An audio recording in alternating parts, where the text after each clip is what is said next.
Let's talk about the adrenal fatigue diet. Another name for that would be the adrenal body type diet.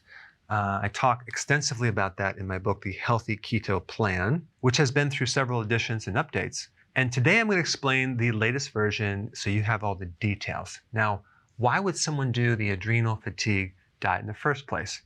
Well, first of all, they might have adrenal fatigue, or they did the keto plan, they did the intermittent fasting, but the results are just not what they intended.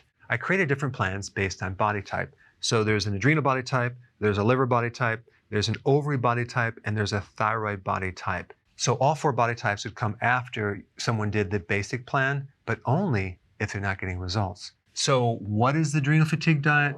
It's additional steps to improve your results, okay? When would you do it? After 2 weeks, okay? You did it for 2 weeks, results aren't perfect, boom. You actually apply what I'm going to show you. So I'm going to explain how to do it next. But this diet plan helps reset and will help increase the recovery. The unique thing about the adrenal gland is that it's a stress gland. And if you take a look at all the different body types, this is the most common simply because an average person goes through a tremendous amount of stress and that adrenal takes a beating and the cortisol is stimulated over and over and over. A person becomes in flight or fight mode, they stress out, and now the adrenal hormones are pumping out more hormones than they need to over a long period of time. And that basically makes the person not just tired, but it decreases their ability to recover and heal and especially lose weight. So they're not going to be able to lose weight that well, especially in the midsection. So I'm going to show you how to tailor make it after the 2 weeks. So the first thing to do is do healthy keto and intermittent fasting. If you're new to my channel, I put a link down below of how to do that. This is very, very important that you get the basics in.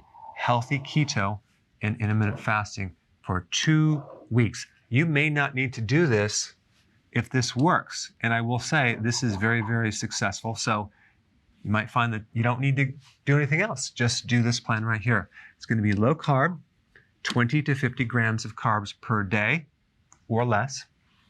Moderate protein, between 3 to 6 ounces of protein per meal. High quality protein like eggs, fish, grass-fed, grass-finished beef, things like that, or lamb.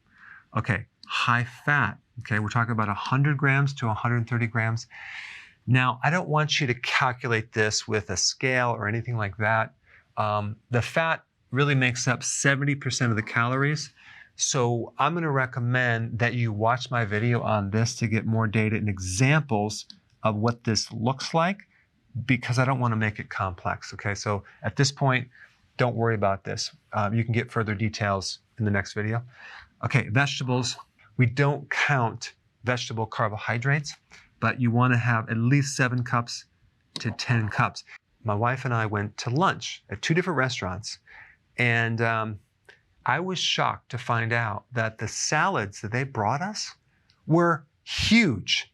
I'm talking they were at least 8 cups. I think my wife's salad was 10 cups of salad. I was like amazed. So apparently there are places that you can go where you can get more salad versus this little tiny side 1 cup or a cup and a half of salad, which doesn't really do anything. But we want the vitamins, vitamin C, folate, minerals in the vegetables. Okay, so this is the basic plan right through here.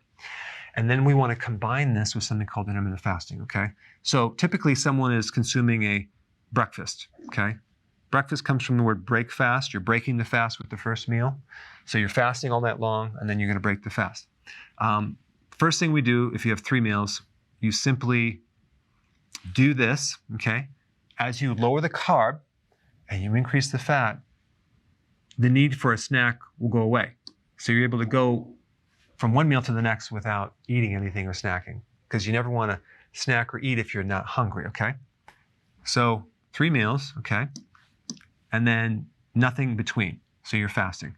You do that for a little bit, all of a sudden you're not hungry in the morning, so don't eat this breakfast in the morning if you're not hungry, okay?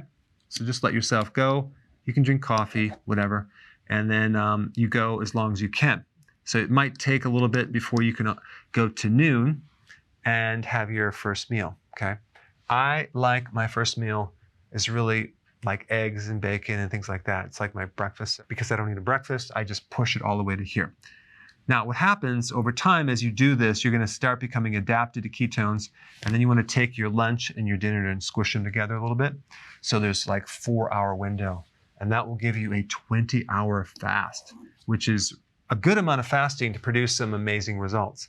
Now, a lot of people go to 1 meal a day. Some people stick with 4 hours in their eating window. Some people actually need to do at lunch and 6, but the point is we want to start doing intermittent fasting and combine that with healthy ketosis. It's going to help the adrenals. But let's say, for example, you do this for 2 weeks and your results are not fantastic, okay? This is what you're going to do. You're going to adjust the protein. You're going to increase the protein to maybe 7 ounces, maybe 8 ounces, maybe even 9 ounces per meal.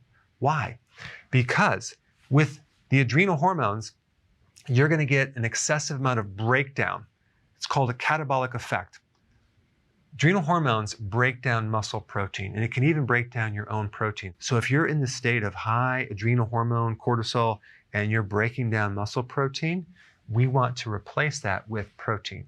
So we want to increase a little bit more protein per meal. That will help you. The second thing, you want to adjust the fat.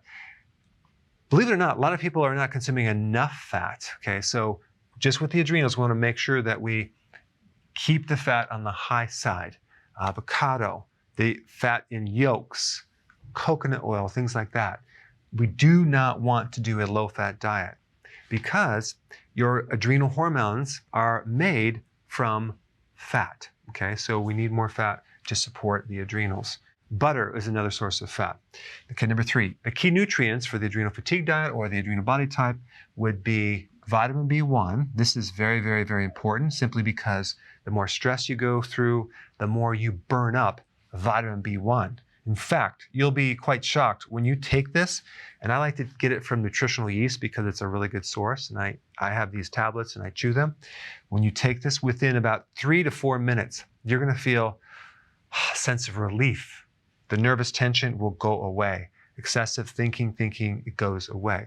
So nutritional yeast will really help the adrenals in a big way. Vitamin C.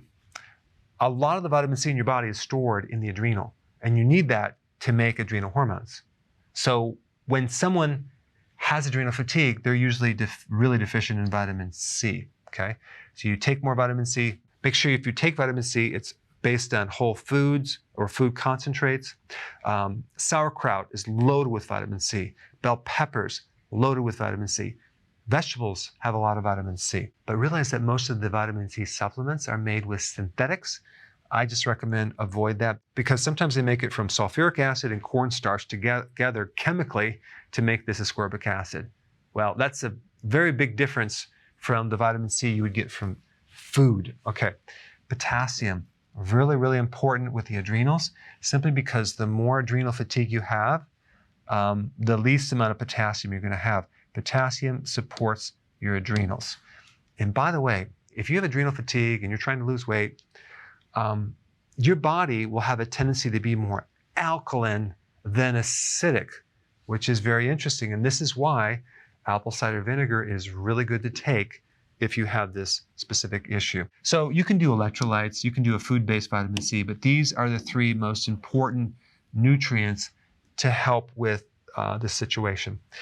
The type of exercise you want to do are long walks. I'm talking like an hour outside, getting in nature without anything like talking in your cell phone, just getting space. Vital to get enough oxygen to actually reduce the stress on your adrenals. And the last thing is a stress technique, which I developed. It's in my book. You can also find it on one of my videos, which is called the Stress Webinar. So I put the links down below and on this page, so that way you have all the information to address adrenal fatigue and target the adrenal body type.